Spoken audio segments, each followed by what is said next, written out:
Oreo. Hi, this is Laura. I'm out walking Oreo, and today I want to talk about the different kinds of insurances. It can be kind of confusing, and I don't remember ever covering it in school, so I'm just going to kind of summarize all the different types so then you can know what the difference is. I'll just start out in order of my experience with insurance, and then that way, if you can relate to that. So when you start out in the world and you turn 16 and you start driving, you have to get car insurance. It's called auto insurance, and there's a couple different types of that, and I won't get into all that. But basically it covers if you get in an accident, how to pay for the damage that you cause or the damage that someone else does to your vehicle. So those are the first kinds of insurance, and that's called collision insurance. My husband and I were able to save up enough money to get into a house.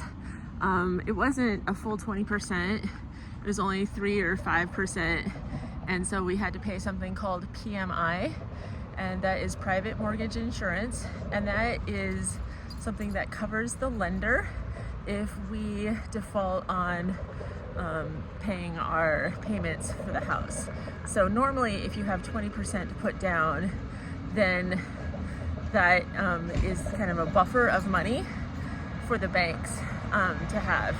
But if it's less than that, then they want some additional money.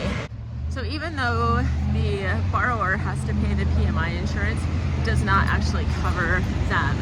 So if we were to default on paying our mortgage, then the bank would get money, but we could still go into foreclosure. So when you buy a house, you also have to pay homeowners insurance, and that is insurance for if the home catches on fire and then it needs to be, fixed or replaced.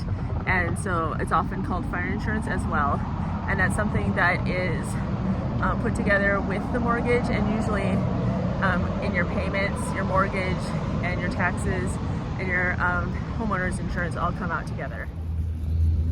One of the options we had when we bought our house was to get something called a home warranty, and I think part of it was given to us by our realtor, and it covered if any of our appliances went out the first year. Buying a home for most families is a way to build wealth and leave a legacy for the next generation. But most people forget that in the first 30 years, it's actually a debt. It's okay, Oreo. Don't get excited. Mortgages.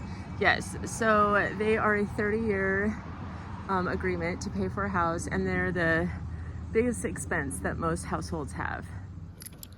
Here you go.